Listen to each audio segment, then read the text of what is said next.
Hey everybody, it's Ron and Nelly back for another edition of Ask Ron. We got a whole bunch of questions this week, so we're going to jump right in. First up this week is Gene Smith from Texas. Hey Gene. Gene asks, or says, I did a couple subject to deals some years back and found that we would have a problem with our previous owners coming back and scaring and teaming up with our tenant buyers. Tenants would not want to pay us anymore because the previous owner would come to them and make it seem as if we did not really own the house and were some sort of scammers. Eventually, we would have to give the house back because we did not know what to do and didn't know how to deal with it. Yeah. Was there something we did wrong in the deals? Is there any way to avoid this in the future, Ron? The answer is yes and yes. First of all, when you close with an attorney, you don't have this kind of problem, which is why I keep beating on you guys to close with an attorney. You own the house legally, morally, and ethically. There's no reason for you to have to give it back. You just fell victim to a little intimidation from the seller, who in fact tortiously interfered with your agreement with your buyer and could have been sued, and you would have probably won the case. But that's not here nor there. Going forward, simply close with an attorney. If you'd have closed with the attorney to buy and closed with the attorney to sell, believe me, you wouldn't have got challenged like that. All the documentation would have been in your favor. Gene's got two more questions for you. His next one says, I've been going over the acts information and have gotten really confused with the difference between what I can do here in Texas versus what is done in regular acts. Can I lease option from the seller and then assign the lease option to a tenant buyer? Or am I only able to have seller finance the deals for me? Nope, you can do both.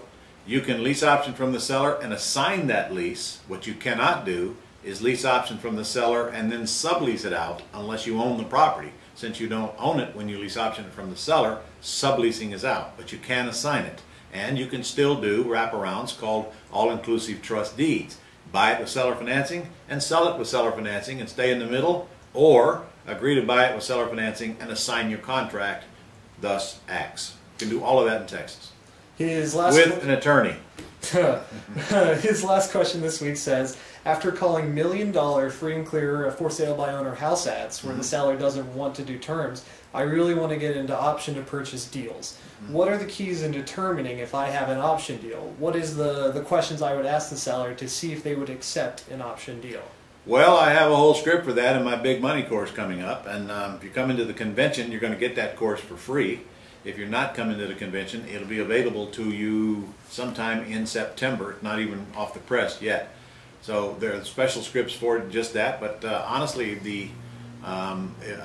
what you mean by option, I'm not quite sure of. Does that mean you want to option it for price A and then try to cash out of it at price B? That's going to be a tough road to hoe, I got to tell you, unless you got a big spread in it. Remember, there you're catering only to cash buyers, and that's a small percentage of the total. If you're going to option it and install a tenant buyer in there, then you're going to have to lease option it and install a tenant buyer, which you cannot do in Texas. You can only assign it. You can option it and then sell it for a higher price. That's just a simple option agreement. It's really not all that complicated. You could use a purchase and sale agreement for the same thing. Use a purchase and sale agreement, agree to buy it, get yourself 90 days or whatever to sell it, and then plug in the buyer and cash out of it that way. All right, that's all for Gene from Texas. Next up is Martin Bale out in Idaho. Martin says, I found that some attorneys in Texas don't want to get involved with the subject to deal because of the due on sale clause. Martin, some attorneys in all states in the United States don't want to get involved with subject to. It's got nothing to do with Texas. Some attorneys you don't want to get involved with because they just are not investor friendly. Now you know the answer to this question. Find another attorney. I mean, I say it almost every single week. Ask yourself this, are other investors doing subject to deals all around you? The answer is yes. Well, where are they going? And find out what attorneys they're using, and then you don't have to train them. They're already ready and waiting for you, and they want your business and not doing everything they can to drive you away. Many law firms have their own customer prevention department. You need to find one that doesn't. That's all. Ask other investors who they're using. Martin's next question says, how do you change the taxes and insurance over to a new owner of a house? When taking over a debt that has an escrow account in it, I don't do anything except collect the same amount that that person is paying and forward it to the seller or to the bank directly, and the escrow payment is included in it. If I've got a payment of $2,000 a month and it includes taxes and insurance, when I collect $2,000 in rent and make that payment, then the taxes and insurance are already paid. They're part of the existing escrow account. There's nothing for me to do. I can't change that. That's all from Martin. Next up is Cecilia Lance out in California. Hey, Cecilia. Her first question is there ever a circumstance in which we ask the seller to pay for a title search? Well, you can ask, Cecilia, but honestly, title searches are very inexpensive. Assume you really mean title search, not title insurance. You don't need title insurance when you're taking over debt or buying with owner financing. You do need a title search, and it's very inexpensive, anywhere from $25 to $100. That's a cost you should bear, but you can ask the seller to pay for it. I hope it don't kill your deal. I never have, but I guess that doesn't mean you can't. Her next question says, in terms of assignment fees, especially sizable ones of $10,000 plus, would you elaborate on how to handle rebuttal from a tenant buyer when they realize none of their assignment fee goes toward the price of the property? Well, that very well may kill your deal, and in fact, that hasn't killed, but it makes us go into a sandwich situation at that point. If the seller's giving you $10,000 and you know that they're going to want to go try to get qualified the next year or two, then you should sandwich lease it to them. Lease option it for price A, sublease option it for price B, $10,000 more than what you agreed to lease option it for, and show the $10,000 as a down payment or non-refundable deposit on your lease option, and then assign your contract back to the seller and have the seller eliminate the one you have with them. Now, I've done several videos on this. You'll find them on the Gold Club. I know that was a short explanation, and you probably didn't get that, but hunt down the video where I actually went through that here on the Gold Club site. It's not complicated, but it is until you get it, and then it's not complicated at all. You're just doing a sandwich lease instead of assignment. All right, next up we got another question out from Texas. This is from Jason Pachomsky. Jason asks, it's a follow-up question to your entity structuring lesson video a few weeks back. His question is, Ron, you mentioned the benefits of having a C corporation as it relates to taxes and such, and I'm wondering where and how the C corp plays into the dual LLC structure you demonstrated. I showed you an LLC that you could use for a flipper. I use a C instead of an LLC because I want that entity to be taxed differently than me. That's really my main principal reason for doing it. So you just replace the flipper LLC for a flipper C corporation, that's all. Okay, next up is Glenn Mangrum from Mississippi. Hey, Glenn. Glenn asks, is it becoming common to pay a fee up front for private loans, such as 4 to 5 percentage points? If you pay a fee up front, I'm personally going to come out and spank you. If you pay a fee up front before the loan closes, you're dealing with a loan shark. The loan probably will not close, and you're going to go to another ugly seminar. People who ask for a fee up front aren't real, man, so I'd tread very, very carefully there.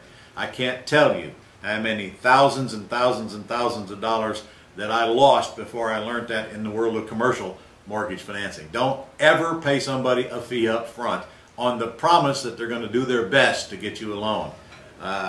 No, don't do it. I promise you, you won't like the end results. Okay, next up is Debbie Wood out in Texas once again. Debbie asks, or says, even when I find vacant homes before the bank lists them, I think the banks are fixing up those properties and getting above market price. Do you think I should concentrate on other states, or do you have some tricks to get ahead of the banks? Well, first of all, there ain't no bank fixing up the property to get above market price. They hardly ever get market price. And they are fixing them up a little bit. But, it's up to them whether they want to put it on the market as is or fix it up a little. And today they are kind of fixing them up across the country, but they're still selling them awfully, awfully cheap. It's not a matter of whether you should move. It's a matter of you getting better trained to look for the better prospects where you live. Now, I teach this in my Quick Start School, and we literally get on a bus and go out and look at the prospects. You learn how to pull them out of the MLS, how to select the right ones instead of throwing spaghetti against the wall. I also have quite a bit of that training in my wholesale course, which you probably have by now, and if you don't, you can get it by contacting this office.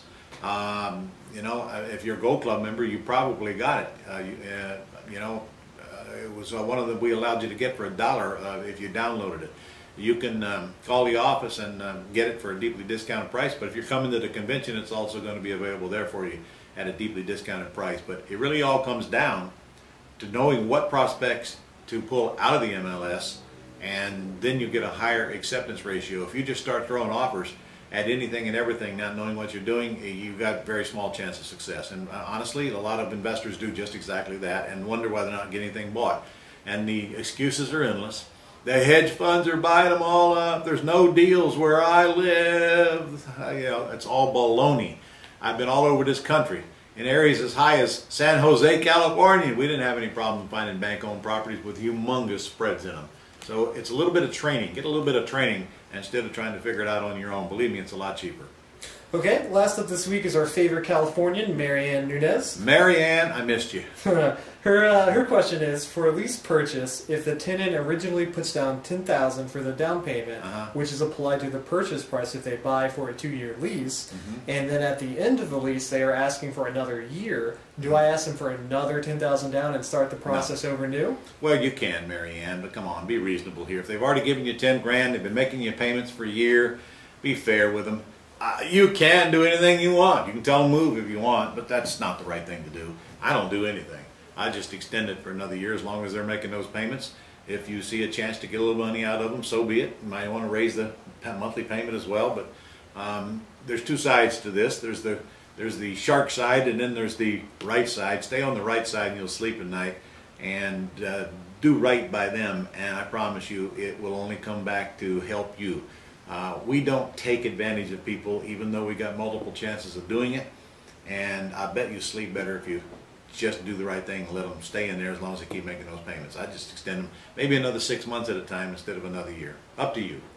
That's all the questions we have for you this week, Ron. Thanks for sticking in there. All right, guys. Well, listen, I'm about to do a video on how to fill out the property information sheet correctly. I'm doing this for the people that are coming to the convention, and I pity you if you're not one of them. And you're about to run out of time. I'll tell you, you're about to run out of time. We are going to do a lot of deals down at that convention. Wait till you see the brand new pickup truck that we just bought. It's right outside my door here right now. They're going to doll it up. And the ATV and the golf cart. We got them all. You'll see. We'll send you videos of them here shortly. But property information sheet video that I'm doing is here. So it's right here right now. Make sure you find it and watch it, whether you're coming to the convention or not. It'll still teach you how and why it's important to get that thing filled out correctly, because that is the basis of your business. Basis of your business. Well, that one sheet will determine whether you got a suspect or a prospect. So go watch that video. Go sign up for the convention. What the heck are you waiting for? Are you really going to miss this convention? RES 2014. RES 2014. After this is over and we start telling you all the cool stuff that went on there, you're going to be sorry. Sign up now.